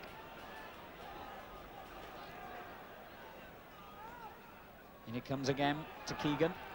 And a fine cross to Waddle. Oh, yes! Keegan proves, as he has done so often through his career, he's not just a scorer of goals, he's a creator too. Carney with the clearance. Getting with a spectacular attempt to clear, but it drops for Beardsley. And Keegan. And Beardsley again. And Beardsley still. Oh, magnificent! magnificent! What a great goal by Peter Beardsley! And that is rounding it off in style, and Kevin Keegan would have been proud of that one himself.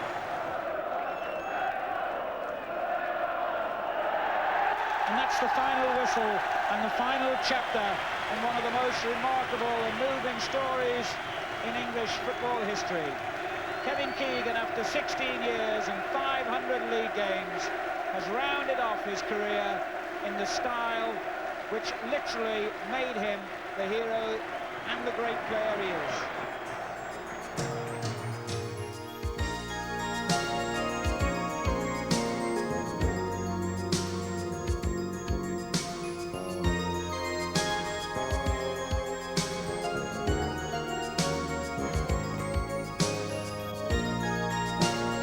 I just wanted to thank them from the bottom of my heart, as I say, for the way they've received me and my family, and they're just super people. And I've been, I suppose the only regret I've ever had in football is that they never saw me at my peak.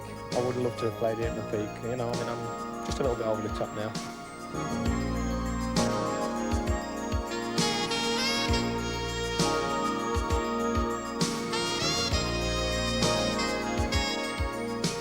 Whatever I've given Tyneside, and you know, praise has been showered on me this last few weeks. It's given me 100 times as much. It gave me a boost when I needed it most after the World Cup, and I just thank the people up here. And I hope I'm always their friend. I can tell them one thing, they'll always be my friends up here, you know. Thank them very much. Jimmy set the pattern for the new season. The 1984 Cannon League season began today, and in the First Division, the big question to be answered, has any of Liverpool's rivals the ability and the stamina to lead them after 42 games? One club believed the answer was yes. Howard Kendall's Everton, the FA Cup holders, were ready to take over the championship. Reed, Stevens, looking for Sharp, and he got behind Lawrence, and there did Sharp! What a fantastic goal! An unbelievable finish from Graham Sharp. Everton went on to win their first league title for 15 years. Liverpool recovered to finish second.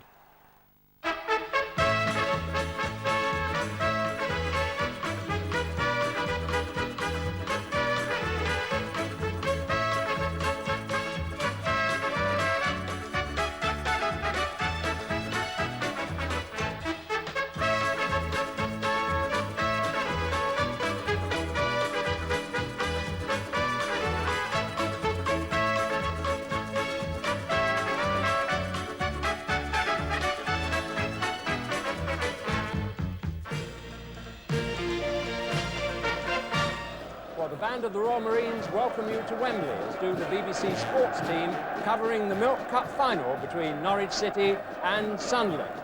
It was good to see fresh colours at Wembley. The Canaries were in fine voice, their veterans ready for one last song. Good play by John Dean, it's still in. Shannon, good tackle. Oh, and it's an own goal. Came off Chisholm. Asa Hartford claiming it. But it got a deflection.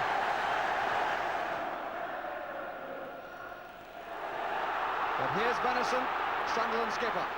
Handball! Definitely handball by Dennis Van White. Penalty. No question about it.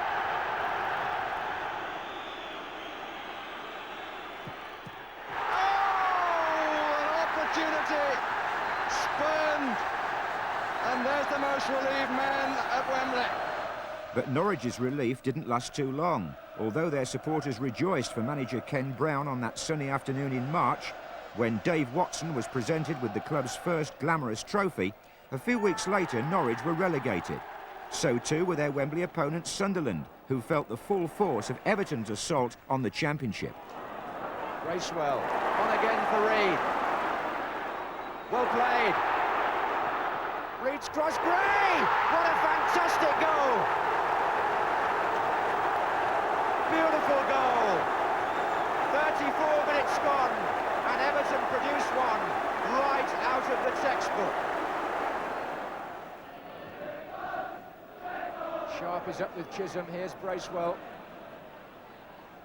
Goes back again to Stephen. Gray's there again! Oh, I say! Another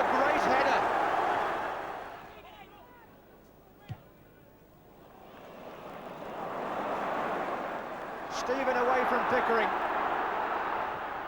Yes! Another superb goal. Brace well, and they're in trouble, Sunderland. Gray to Sheedy. Off the defender, and in. Everton were going for the treble. Their defence of the FA Cup brought a semi-final at Villa Park. Harvey's there. And here's Hill. Ricky Hill! Beautifully taken. And Luton deserved their lead. Is Sheedy going to curl one? He drove one. It's there! Sheedy! Everton have equalised. Sheedy curls it. Mountfield's there! And it's a goal! Derek Mountfield! And the free kick does the trick again. And Everton, the holders, are in front for the first time. Kevin Sheedy curled the kick. Derek Mountfield came in for the header. It's his 10th goal of the season, the big centre-half, and it's by far the sweetest for him and for the Evertonians. But a sweet curling shot from Norman Whiteside meant Everton left Wembley with losers' medals this time, 3 days after winning the European Cup Winners' Cup. The events at Heysel meant they couldn't test themselves in the Champions' Cup, and there was also a summer of discontent on the TV front.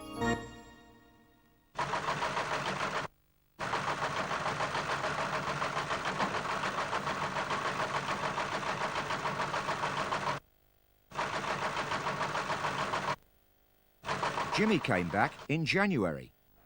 Play the music.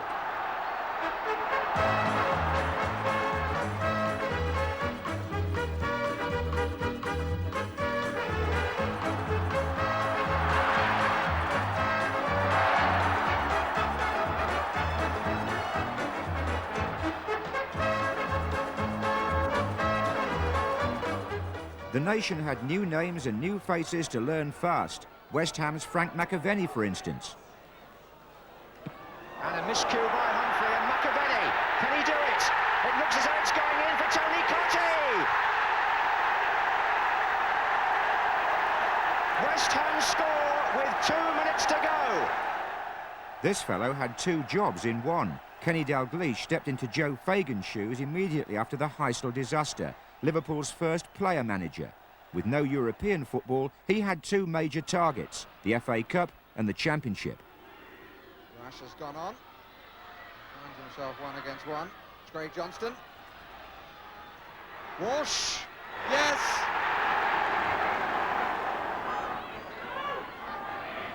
Nickel. Walsh. Always looks capable of setting something up for Liverpool. Craig Johnston's cross. Rush! Yes!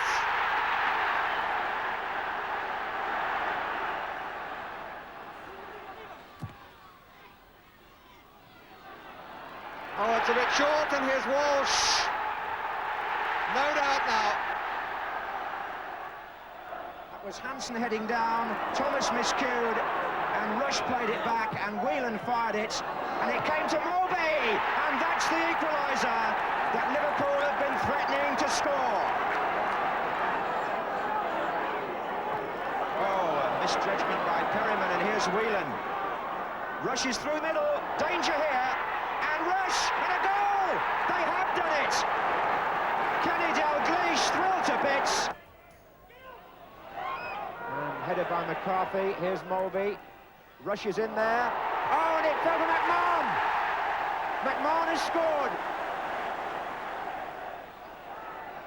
Hansen, Dalglish, here's Mulby, and now Johnston, and he fires it across McMahon! Liverpool hauled themselves back to the front of the Championship race by winning 11 and drawing 1 of their last 12 games. This is the Cannon League Championship trophy for which Liverpool, Everton and West Ham still compete on the final Saturday of the season. Nothing can stop Liverpool becoming champions if they beat Chelsea at Stamford Bridge. Speedy's in there, McAllister's there, and that one flies across the goal as well. If Liverpool fail to collect 3 points, they could be caught on Monday night by Everton. That's if they beat Southampton today. Cockerell, they're appealing for offside. Lawrence, oh, what a good strike! And a fine save. And both Merseyside clubs could be overtaken by West Ham on Monday, providing they win today at the Hawthorns against West Bromwich Albion. He's put it into his path. Oh, what a good shot by Cotty. And that means quite a match of the day coming up. It was time for the manager to be counted as a player. At Stamford Bridge, he and Liverpool knew precisely what was expected. Gillespie, Beglin again. Whelan. And Dalglish is in here. Yes!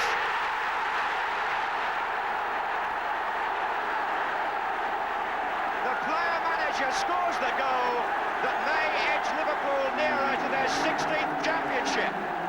And Jude Beglin's presence in the Liverpool attack was so important.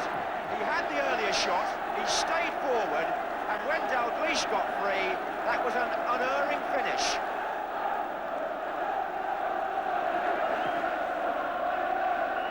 And Liverpool Football Club have won the First Division title for the 16th time in Kenny Dalglish's first season as player-manager. What an achievement. Dalglish, bringing himself back into the team, had galvanised Liverpool. I think that it has been a turning point for them, him playing, because I think he's one of the best players of all time. And I think his return to the Liverpool side has certainly sparked them off again. Kendall's team, and Gary Lineker in particular, could hardly have done more. Stephen. Lineker. Goal number 35 of the season. Stephen. Bracewell. And still, Lineker. Well, he didn't hit it quite truly, but he doesn't care, and neither do the crowd. His second, Everton's fourth. And by Heath. Yes, that's six. And that's Lineker's hat-trick. Despite Lineker's marksmanship, Everton were runners-up and had to try to balance the scales against Liverpool in the first all-Merseyside FA Cup final. Either that, or Liverpool would become only the third team this century to do the double, at the expense of their greatest adversaries. Dalglish's men would have the last word, but the Footballer of the Year struck first with his 40th goal of the season. Now Reid. Lineker off through the centre again. This is promising. Lineker for Everton. Saved by Grobbelaar. Lineker. 1-0 to Everton.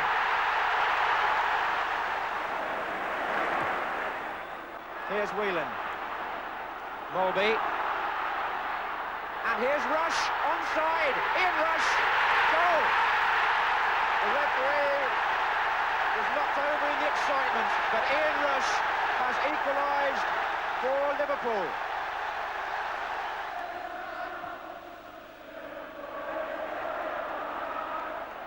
Here's Rush. Dalglish is up, so is Mulby here. Dalglish, no, Johnston, yes! 2-1 to Liverpool. This is Whelan. That's Johnston. This is Rush. Mulby again. Oh, I say, his vision there was lovely. Whelan. And Rush is on the far side. Is this three? It is!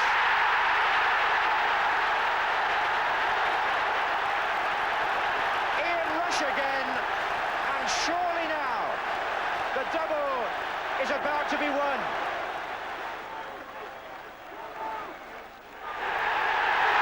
Liverpool have won the double.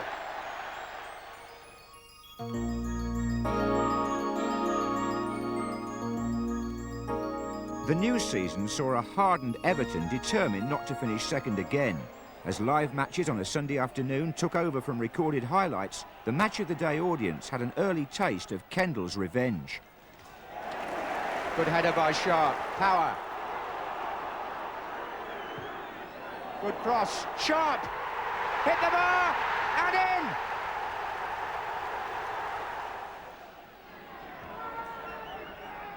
Stapleton's in there, it's going to come to Robson. Oh, through a crowd of players and in!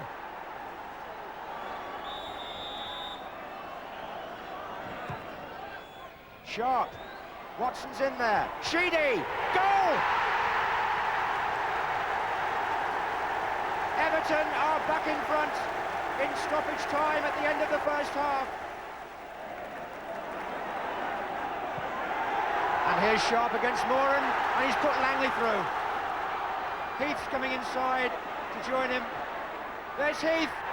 Oh, that's a superb goal! Everton went on to retrieve their championship, but they got shoved rudely aside in the FA Cup by the new upstarts of the First Division.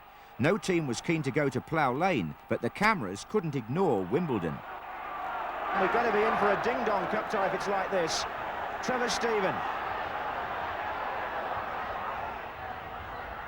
Little touch for Heath. Good position for Adrian Heath. The goalkeeper's had it. Wilkinson's in the middle. It's a goal for Everton. Certainly Wimbledon have dominated the territorial play for some time. Here's Fashanu. Now he's got Sayer in the middle. Stevens to beat, and Stevens brings him down. Penalty! A penalty to Wimbledon. And he went that way, saved, and it's got in, yes! Hodges following up with Gage.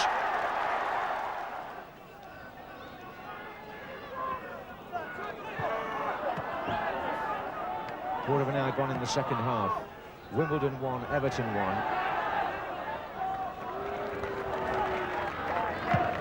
Up goes the kick from Dave Besant, and down it comes on Fairweather's head, and Sayer is in here. It's Sayer, good stop. Fashanu for Wimbledon. It's a goal. They're in front. And a further chapter in this remarkable Wimbledon story could be written here today.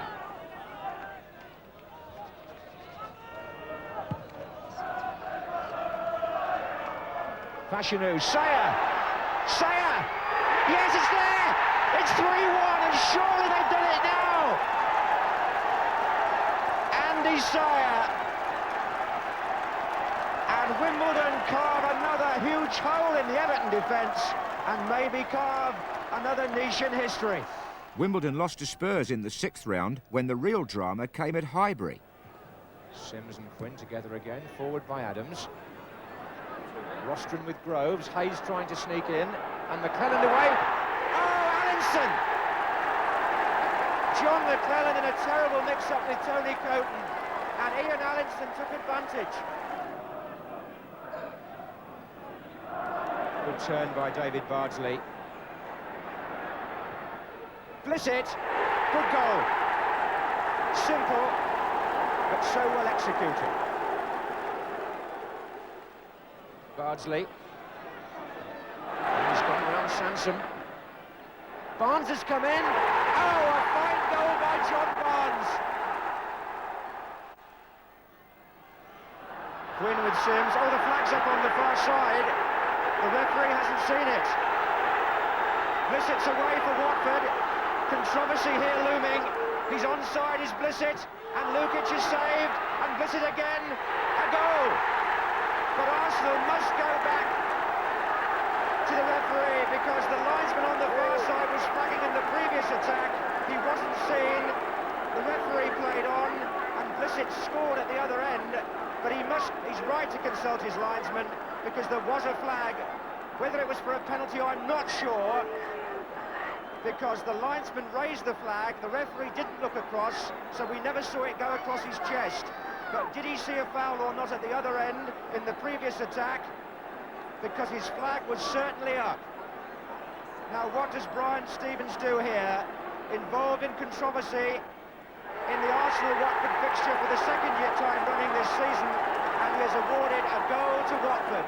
But there was adequate compensation for Arsenal in George Graham's first season in the Littlewoods Cup. Rush, Mulby. That's a great ball. This is Steve McMahon. O'Leary coming across. His left rush.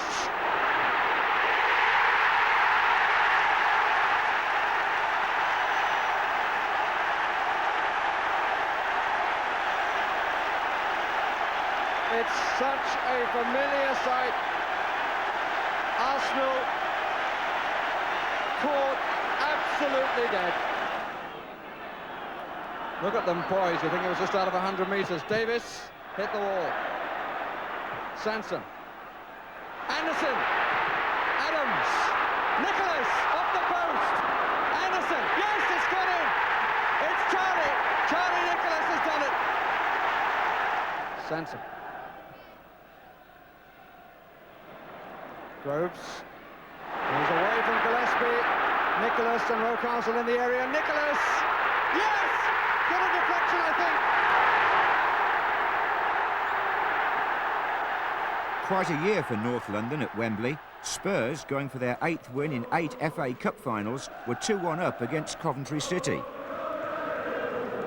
Regis, Houchin. Bennett. Houchin! Brilliant goal! Keith Houchin, the man with the Midas touch in the FA Cup, strikes goal for Coventry. One of the best finals in recent years was won by Coventry at extra time. Their 3-2 victory put a smile on the face of football, as well as the faces of John Sillett and George Curtis. They show that the game was still there to be enjoyed.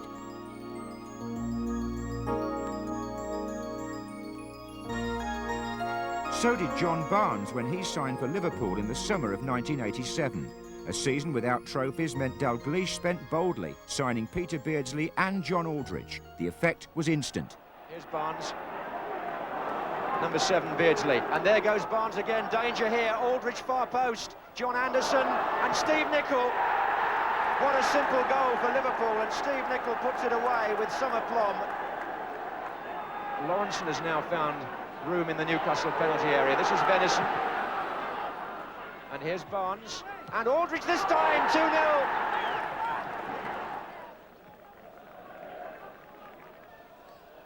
Onside, Beardsley. Nichols in the centre, completely unmarked as yet. There he is again, 3-0. 20 minutes gone in the second half. Newcastle United 1, Liverpool 3. And Aldridge releasing Nicol on the far side. Beardsley in the middle. It's still Nicol, he's gone all the way. And that is the hat-trick.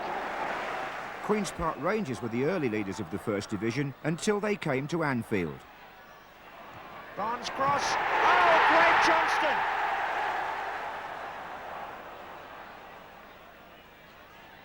Oh, Byrne wanting a long time to clear that. He dwelt on it too long. Barnes. And Barnes again. 3. Oh, Barnes won it. He won it from Brock.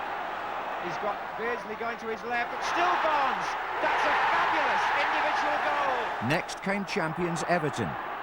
That's great. From Barnes to McMahon.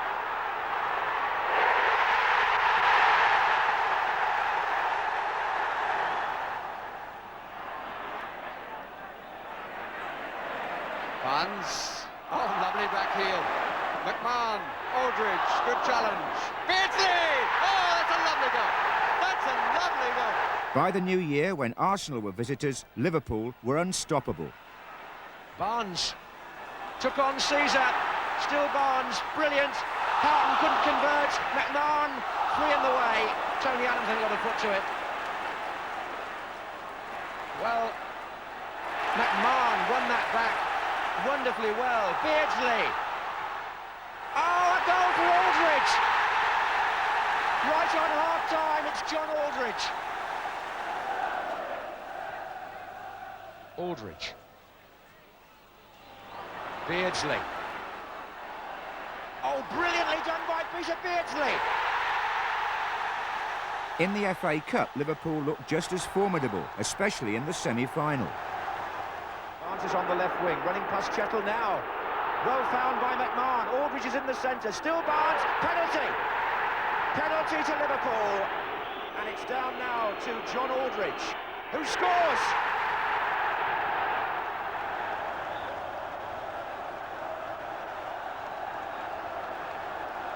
Barnes. Aldridge is there. Aldridge! And exactly the same again. Liverpool come out of defence and snatch a vital goal. The combination play of Beardsley, Barnes and Aldridge was a sparkling feature of the season, and there was legitimate talk of another double for Liverpool. The other semi-final at White Hart Lane seemed then to be between the also-rans. Harvey, and a bit more time than he was expecting. Breaker. Markstein with the flick. Harvey!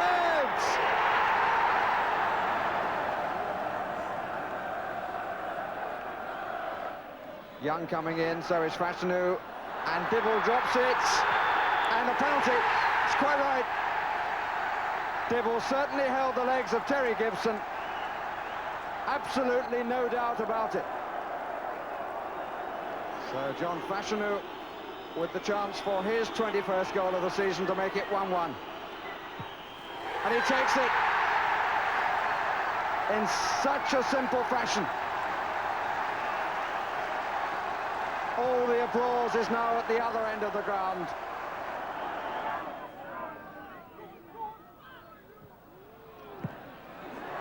Cork, oh yes, it's Little Wise.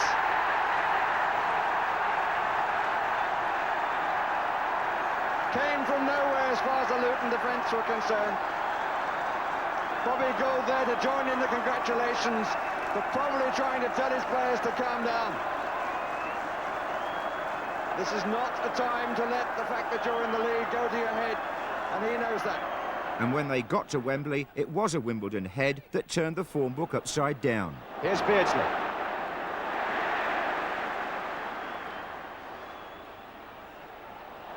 This is Houghton. Barnes is waiting, but so... Oh, and Barnes is still there against the post. And away by Vinnie Jones. And Wimbledon may well thrive on a free kick in this position. And Sanchez was in there, and that's a goal for Wimbledon. There is Aldridge, Beardsley. Well, he might score here. Penalty. Good year on Aldridge, and here we have high drama because Aldridge, who I think might have been replaced a moment later, is the penalty taker.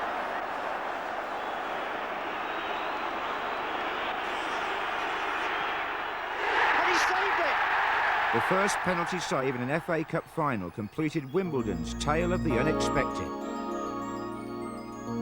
At the start of the last full season of the decade, there was a new symbol at the head of BBC sports programmes and a new style match of the day.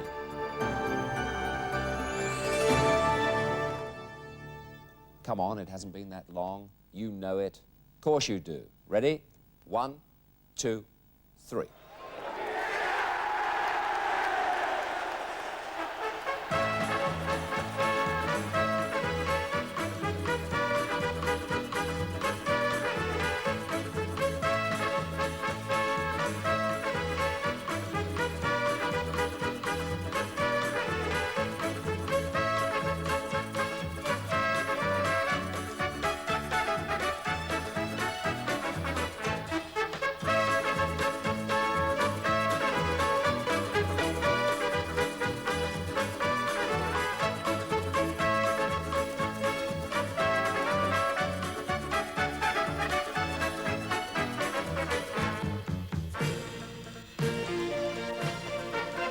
The BBC had a new deal with the Football Association and the programme title was amended accordingly. FA Cup coverage now started in November. Longer. Howell, two defenders were up with him. John Cooper's there. They're appealing for offside, and Furlong has put the ball in the net, and Enfield have taken the lead.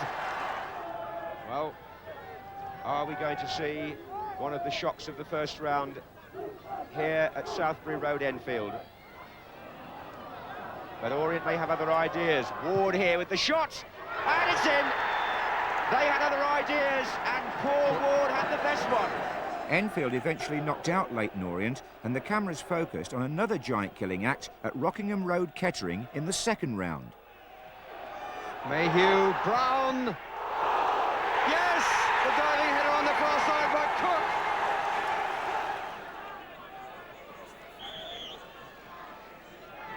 Reese takes it. Oh, does he squeeze it? And he has!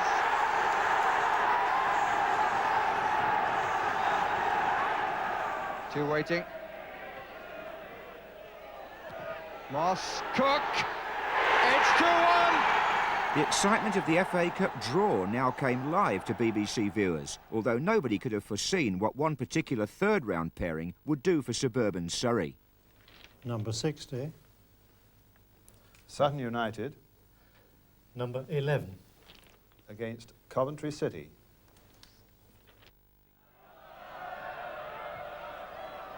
And Golly, and Rains, and a goal! And they have done it! And Tony Rains, the left back, is the hero of Sutton, for the time being at least. And now Sedgley, and Phillips has made a run from left back, and there's danger here for Sutton United, and Phillips has put Coventry City level. Mickey Stevens takes the corners on both sides, so we could look for another good delivery from him. Here's Dawson.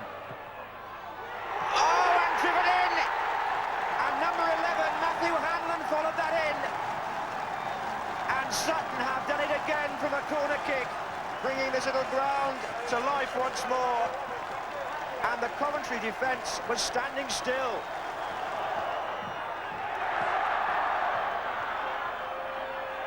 Well, it's going to have to be last gasp stuff now if Coventry City are going to save themselves, as 8,000 supporters, most of them, of course, following the underdogs, wonder just how much more time the referee will allow after the 90 minutes is up.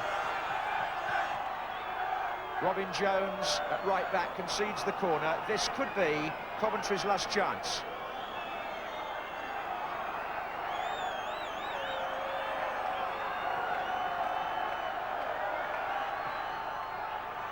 Peak, off the line again, this time I think by Rodgers. Smith, wide again, sliced it. Well, Trevor Roffey in goal there has been mighty glad of the help of his own defenders on a couple of occasions when he could do nothing about it. They've scrambled a couple away from the line for him. In this tremendous cup tie atmosphere. And there it is! Sutton United of the GM Vauxhall Conference have put out First Division Coventry City, winners of the FA Cup themselves less than 2 years ago. Barry Williams' finest moment. And what a moment to enjoy for the fans of this Surrey side down in the stockbroker country. They've had their moments before, but never one like this. Twice in front. The second time they were able to hold on. Both goals from corners. And Sutton United write their name all over the third round of the FA Cup in 1989, following in the footsteps of teams in the past from outside the league who put out First Division opposition. There haven't been too many. When it happens, it's headline news. And the headlines today belong to Sutton United and Barry Williams. But anything that Sutton or anybody else achieved in the FA Cup became irrelevant one dreadful Saturday in April. It's been a black day for football. On a sunny afternoon at Hillsborough, Sheffield, no fewer than 93 football supporters died in the most tragic accident for the sport ever in this country. Jimmy Hill and I were there, and it becomes the sad duty tonight for those of us normally concerned with the lighter side of television reporting to deal with a sombre subject. First of all, of course, our sympathies go to the families of those concerned. The final death toll was 95. The crush started outside the turnstiles in Leppings Lane, forcing police to open a door and admit hundreds of fans just before kick-off. They were allowed into the two overcrowded central pens, where those at the front were trapped by the fences. By the time referee Ray Lewis stopped the match at 6 minutes past 3, the worst had happened. Even then, the full extent of the tragedy was not immediately apparent. Help finally arrived for some, but for 95 others, it was too late. The horrible truth of British sport's worst tragedy gradually unfolded in front of a stunned nation, which could do no more than share the grief of Merseyside in a poignant period of mourning.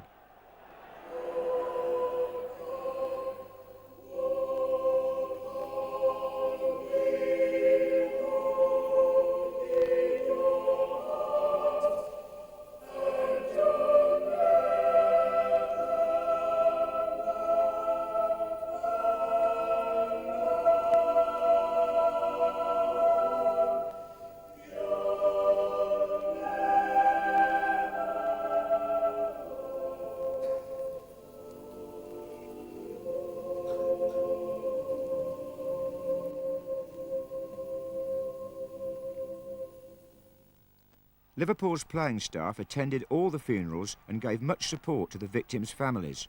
When they felt they could face football again, they went to Old Trafford on a Sunday lunchtime 3 weeks after the disaster for the replayed semi-final. That's searching out Johnny Barnes on the far side. He's free. Barnes, great save. Aldridge. A goal. John Aldridge. Liverpool in front.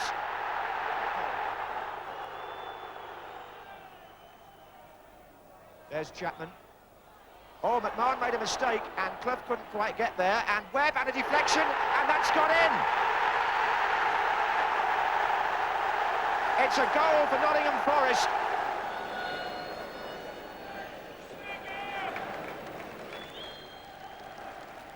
Barnes again. Houghton. Beatrice. Oh, it's got in! Tommy Gaynor couldn't stop Aldridge getting in. And Liverpool are back in front. They still find their own player, Aldridge. That was beautifully done again. Oh, and that's going to be an own goal, is it? Brian Laws. And Liverpool may now be in the cup final. It was perhaps appropriate that their opponents at Wembley should be their near neighbours Everton, so that Merseyside could pay its final respects. What was needed now was a match to lift the spirits of those who'd suffered but still felt the game should go on. It did, and it was one to remember. This is Nicol looking for McMahon. Good through ball. He got away from Ratcliffe. Oh, and John Aldridge in a great position. And Liverpool have scored in their first attack. Watson heads it forward to Cotty. Sharp. Chances here. Nevin. And outside him a chance too. And Grobbelaar. And it's got in. McCall was in there. And Everton have equalised.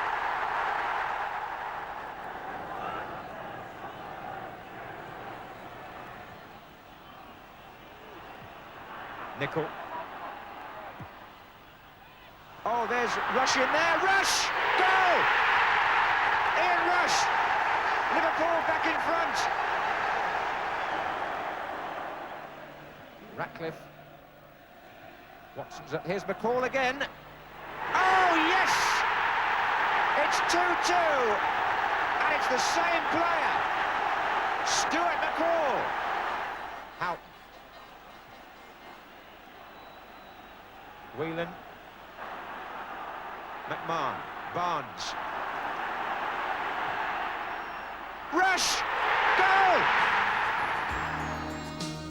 So a decade of compulsive action ended with Liverpool winning the Cup and Match of the Day celebrating its 25th birthday.